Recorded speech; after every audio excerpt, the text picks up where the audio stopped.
Hey everyone, welcome back to the channel. I hope you guys are ready and comfy for more questionable stories. Whether using this to sleep as background noise or just here to see me build this beautiful world in this beautiful game, Minecraft, to make sure you guys are well hydrated. Now, with that being said, I hope y'all are ready. Let's go. Also, I really appreciate all the feedback from the last video. I'll definitely be talking louder this video, and you should be able to hear me a lot clearer because I got a new mic also. But yeah, thank you guys. So this one comes from user Chia Seeds. I, female 17, and my friend female 17 have a little misunderstanding, and I'm curious to what other people think. She dated this guy for a while, but they broke up. They were friends before they ever got together, so after some time with no contact, they eventually became friends again. The thing is, I don't completely agree with how she tells the story. She says he didn't cheat because they weren't talking when he met his current girlfriend. But from what I know, they never actually broke up. At that point, they just weren't in contact. To me, not talking isn't the same as ending the relationship. So I feel like he still entertained another girl while they were technically together. Now the guy has a girlfriend, but he talks to my friend pretty often. They play games together, update each other about their lives, and apparently he tells her about his personal trauma because he says he can't talk about those things with his girlfriend. My friend says his girlfriend knows that they talk and is okay with it. She doesn't think she's doing anything wrong. She also says she's not a mistress because there was no cheating, and she's not trying to get back together with him. I get where she's coming from, but I also feel like it's kind of weird he's opening up to his ex instead of his girlfriend. Even if nothing romantic is happening now, it feels like there should be some boundaries. I can't shake the feeling that the relationship with his current girlfriend started before things with my friend were actually over. I told her how I feel, but she thinks me and our other friends are making it a bigger deal than it is. So, am I the a-hole for overthinking this? Or does this seem like an emotional boundary that is being crossed? Or is she right and I should just let it go? Yeah, so I feel like this one's interesting. It's definitely not a situation I've been in before, but I think it's just general morals at this point, right? Like, I think she is trying to be like a really good friend to her other friend, but sometimes I think it gets to a point where you kind of just have to let people lead their own lives. Like, there's only so much you can do to help somebody that doesn't want to be helped.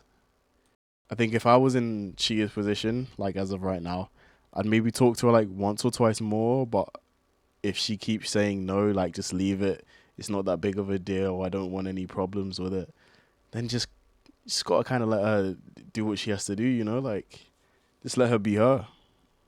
Because at the end of the day, we don't know what's going on with their relationship behind closed doors. They might have like trauma that would set them off if they were to put their trauma and speak their trauma onto that person. Which, don't get me wrong, you probably shouldn't be dating if that was the case. But, who am I to say that? You guys could do whatever the heck you want. But yeah, I think she is being a really good friend.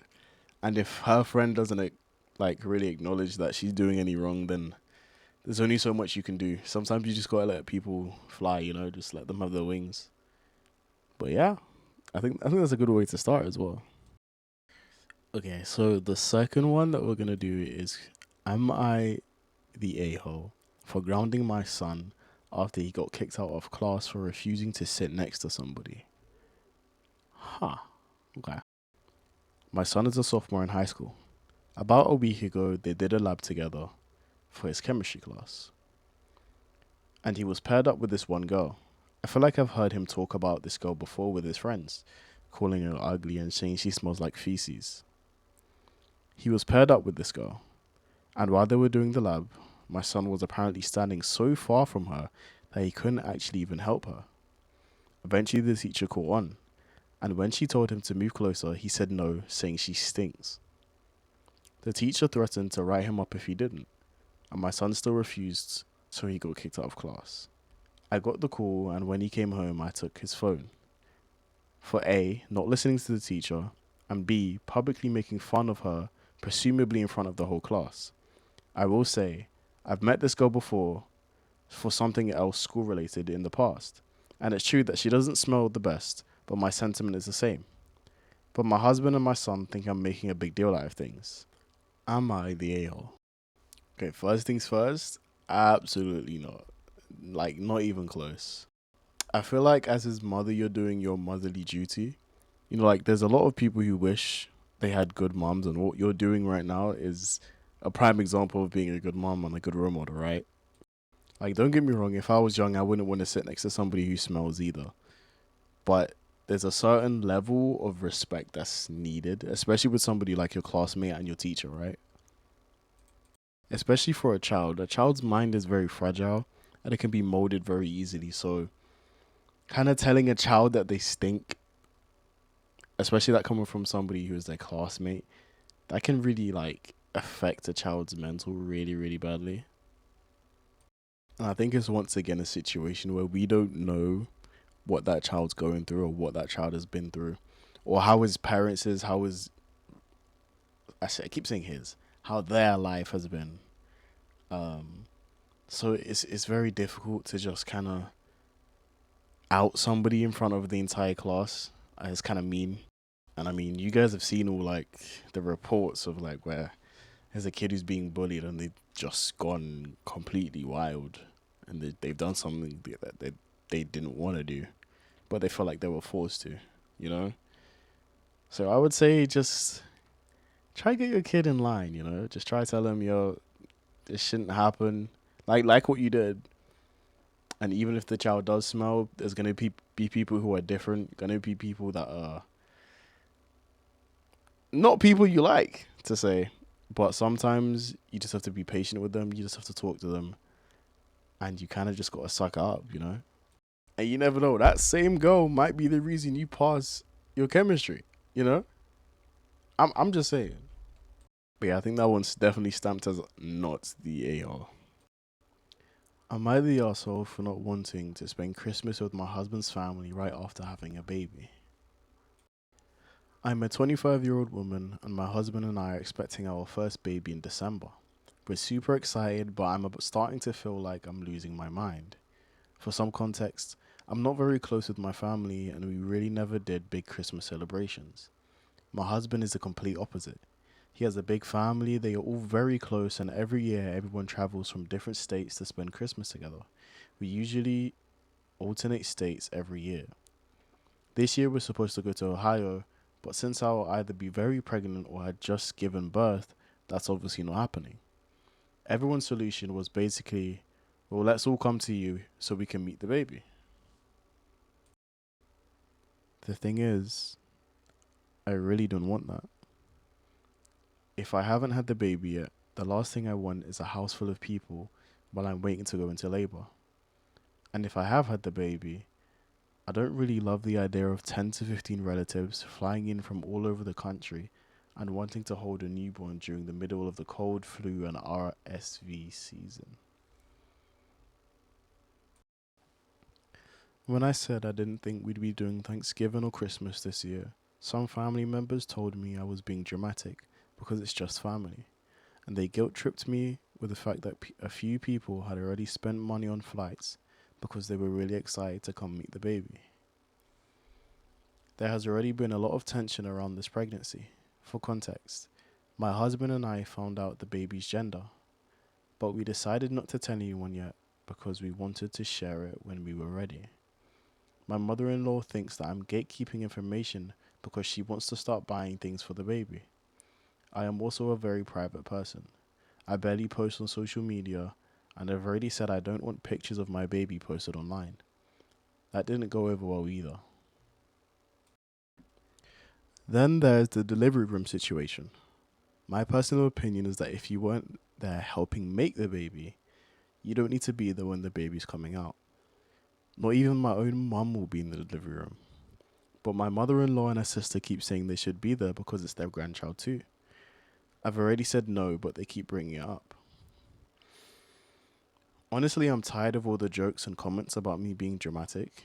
My mother in law likes to joke that when the baby is with the grandma, grandma makes the rules. Maybe it's a joke, but combined with everything else, it doesn't really feel like one anymore. My husband keeps telling me we'll deal with that when the time comes, but I'm already stressed. I feel like everyone is focused on the baby and nobody is thinking about the fact that I'll either be postpartum and recovering or about to give birth. Am I overreacting because this is my first baby? I generally don't want a huge family Christmas, and I don't want people pushing my boundaries, and I don't want to feel pressured into things I'm uncomfortable with. Am I the a-hole? Okay, so I don't know how qualified I am to talk about this scenario, considering I'm literally like a 21-year-old male, but I don't think she's the asshole in the situation. Like, I think you're at the point where it's your body, right? And you get to choose who's inside of the delivery room and who isn't in there. And if your own mother isn't in there, why would you want your mother-in-law to be in there, you know? I know I'm starting this off kind of flip, so let's go back to the start. So what she doesn't want is a bunch of people coming over for Christmas, right? And I don't know what it's like being pregnant, or I've never been around that many pregnant ladies, sorry. But I've heard something called pregnancy brain, and apparently it's like really, really bad in a sense. Like you can't really think or process things as well as you used to. So if there is any truth in that, I completely understand why she doesn't want a bunch of people around her while she's maybe about to give birth or getting close to it, you know? Or already given birth, for that matter. I also think it's a really big change for her, going from no Christmas at all with family to a really big family. It's going to be very overwhelming, not just for her as she's giving birth to a baby, but if the baby's there and that is the very first kind of experience of Christmas or Thanksgiving that they get, being a newborn baby, it's going to overwhelm the baby. The baby's going to cry. It's just going to be a lot of chaos for the mom and the dad, you know? And it's also like a very special moment for the mom and dad, you know? Like having your first Christmas or Thanksgiving just together as them three. I feel like that would be a lot more meaningful than like a bunch of family members around for the first Christmas, first Thanksgiving. That's just my opinion, though. You guys let me know what you think in the comments. And speaking of comments, I'm actually gonna read some out. Um, but before that, you know, I gotta plug it a little bit. I would really appreciate if you guys liked and subscribed to this channel. We are a very small channel at the moment, so we're trying to grow as much as possible, as fast as possible, so I can keep pushing out this content. I really do love making these videos for you guys, so the more likes and the more hype we can get on the video, the more videos I'm able to put out. I'll bring people onto this show, all type of stuff, you know. So just make sure you guys like and subscribe. Thank you. This one's from this comment's from Rojita369. They said, "NTA, not the a-hole. You have a husband problem. The last thing you need to be doing while freshly postpartum is hosting people. Even if everything goes to plan and you have a natural delivery with no complications, you're going to be recovering and bleeding heavily for at least a few weeks. You both need to be prepared to stay home, hunker down and develop bonds as a family. This is not the time for large family gatherings, period. As for the delivery situation, let the nurses know that you don't want any visitors. They will handle it. Your MIL has no business being in that room unless you want her there. Don't call them when you go into labor. They can find out about the baby when you're going home." I mean, fair, yeah. And it's funny because I'm scrolling through these comments and the majority of them is telling her, like, your husband needs to grow a spine. And it's just like, I mean, yeah, like, you kind of got to tell your family you're overstepping boundaries at this point. You kind of got to stay in line, let the family who's giving birth actually give birth to the child, for one, and two, choose whether they want a bunch of people around their child, their newborn child, at this moment, you know?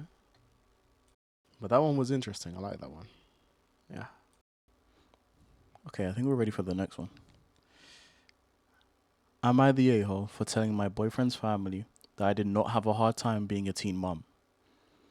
So I'm 22 female and my boyfriend is 23 male.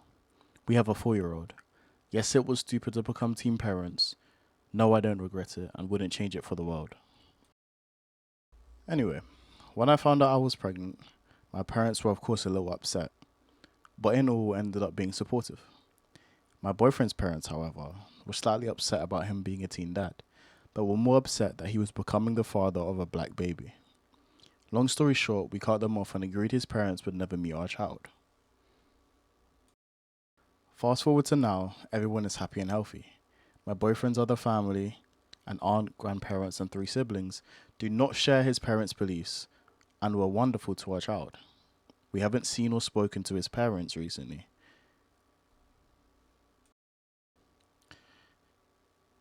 At a cookout, his grandma says, even though they were wrong for being racist, they weren't wrong for saying your lives would suck being teen parents.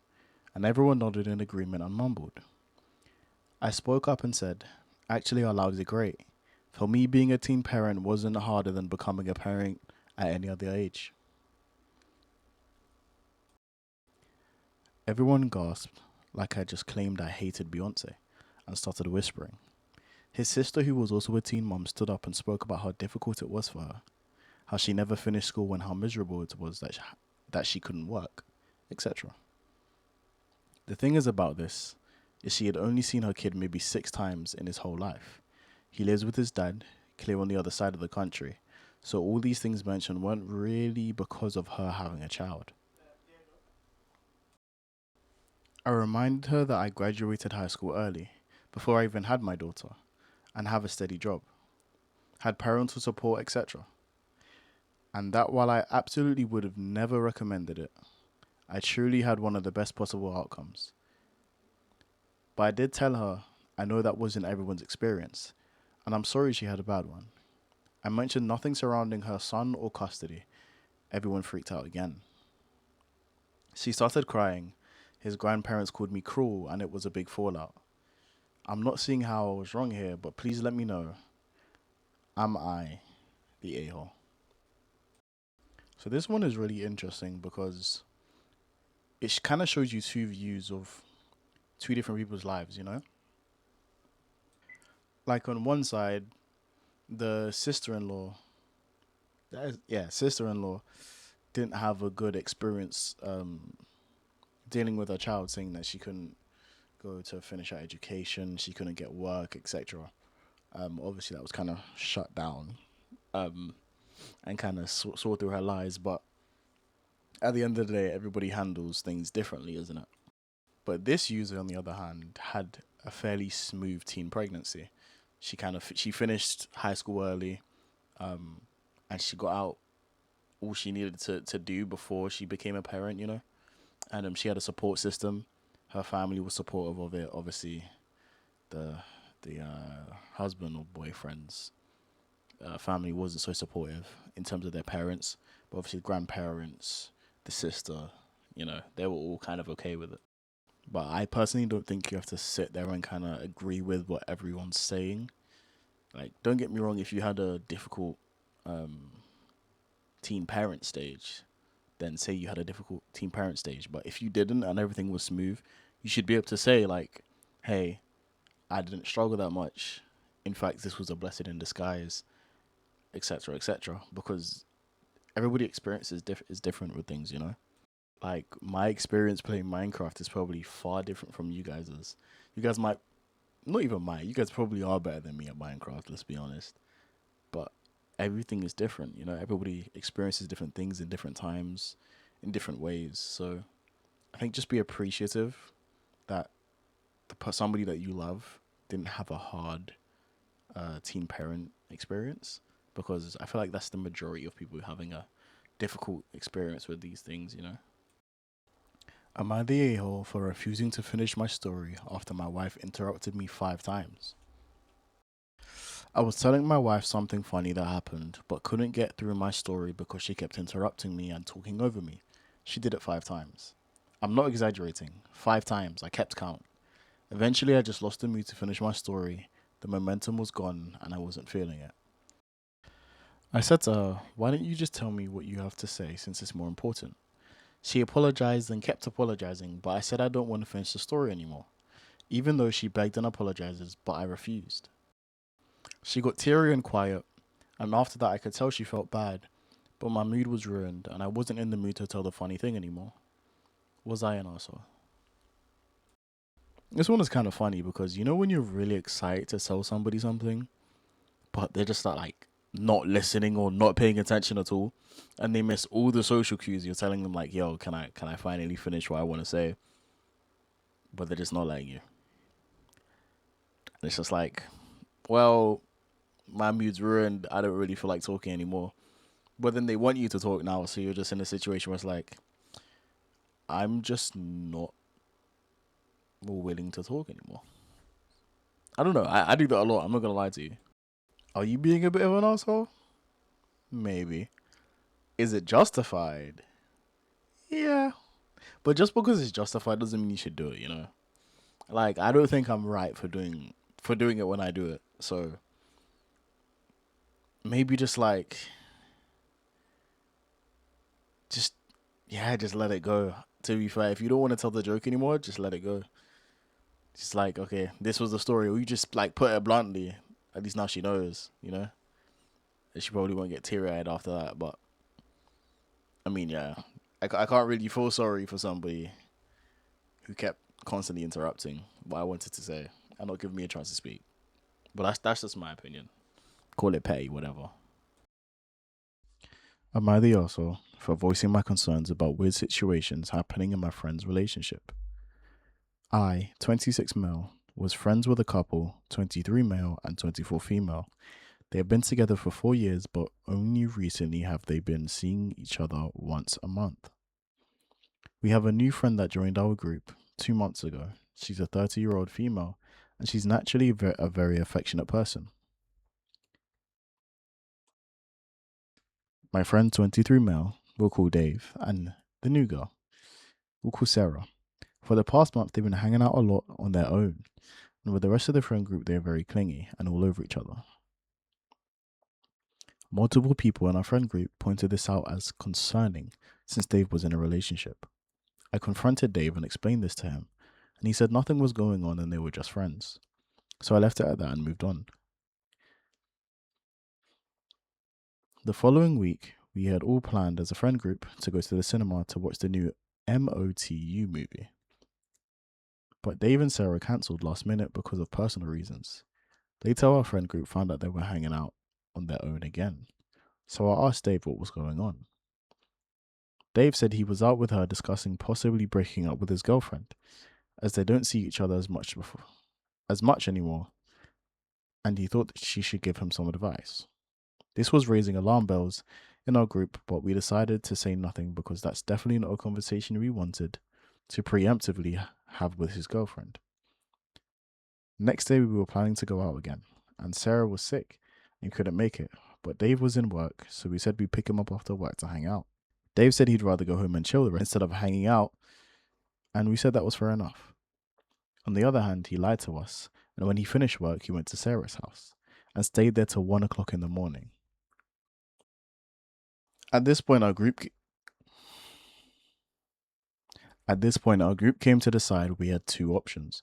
One was to let Dave and Sarah to continue to have secret meetings until Dave's girlfriend found out, or get in contact with Dave's girlfriend and just explain that Dave's behavior was weird and we were worried about what could happen if it continued. We decided to go with the second option and explain to his girlfriend what was going on and how it was weird, but we weren't accusing him of anything. Just concerned from what he told us and what he might be hiding from us. His girlfriend thanked us for having the guts to be honest with her and stated if she found out and we knew it was happening and said nothing, she'd have killed us. Unfortunately, Dave took this as the friend group, trying to split him and his girlfriend up. He made death threats and called us jealous for sticking our noses in his relationship. Dave and his girlfriend has now blocked the entire friend group, except for Sarah, and has threatened all of us if we were to ever try to contact them again. So I want to get an understanding. Am I and my friend group the arseholes for raising these concerns? Okay, so this one is really interesting because realistically, like in the grand scheme of things, you're not the arsehole, right? But I can see why people would think you were at the same time. And the reason I say this is not because I think you were in the wrong in any type of way or any shape, way, or form, but because of how secretive people can be. I feel like a lot of people want their stuff to be secret and hidden. But in my opinion, you're not at all. Because if his girlfriend did find out how much time him and Sarah were spending together, I'm pretty sure she'd be concerned also. I think she'd kind of be in a position where it's like, well, do you want to see Sarah more than you want to see me, kind of thing? And I mean, well, that's going to cause an argument, cause a fight. And on top of that, he was thinking about breaking up with her anyway. Like, I think Dave is definitely in the wrong, like 100%, because he spoke to somebody else other than his girlfriend about breaking up with said girlfriend and kind of just spent more time with her than being able to see with his girlfriend, of course. But yeah, I just feel like that's just a silly mindset to have, you know? Like, for example, if I'm in this situation, I have a girlfriend and there's somebody in our friend group that I feel like I can confide in more because they're more available than my girlfriend at that time, right? The way I would play it out is take for instance this person's name is Sarah, just like in the thing. I go up to Sarah, say, "Hey Sarah, I've been feeling a type of way recently. Um, I feel like I want to break up with my girlfriend."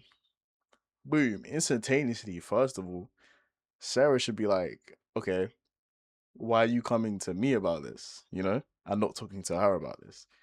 But obviously, she's gonna sit and hear your problems. You're gonna voice your problems, whatever the problems are between him and his girlfriend.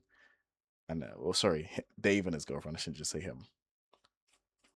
But regardless of that, if you really just wanted to be friends, wouldn't you kind of question, like, okay, if you're gonna break up with her, first of all, what's the cause in this? Second of all, how have we come to this conclusion?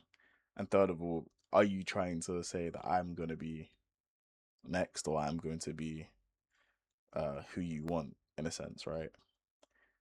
I just feel like that's questions you would ask if you really weren't interested. You know what I'm trying to say? Like if you weren't attempting to kind of break their circle. I'm not saying that she's a homewrecker in any type of way, right? Because Dave is definitely the one that's in the wrong here. But I feel like you would ask those questions, but like I feel like that's common sense.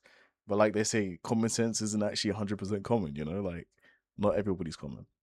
But I would really, really like to know you guys' thoughts on that situation because a lot of friendship groups are gonna go about this very, very differently, right? And depending on you might even be the Dave in the friendship group, but you've never voiced it. So I mean, use my comment section as the place to voice it. You know, like talk about how that's affected you, kind of thing, right? Because me personally, I've never been in that situation. Most of my friendship groups has ended up with like 3 guys, 2 girls, or something like that, and none of them were in relationships. We were just calling. But that's me. I'm a bit different, you know. But with that being said, guys, I really do hope you enjoyed this video. I hope it relaxed you. I hope you got some interesting stories, even stories to tell your friends about, you know. Maybe get them to sub and like, you know, maybe. Anyway, yeah, I hope you guys enjoyed this video. I had a lot of fun making it, and I will definitely keep upgrading and building this world. I see that we kind of started like a foundation. We've got a house, we've got a few enchanted stuff, but I actually don't know where to go next with this. I think if you guys give me like insight on where I should go with this, it would help a lot. Um, and yeah, I think we'll definitely get diamonds next time though. But yeah, thank you guys. I'm out.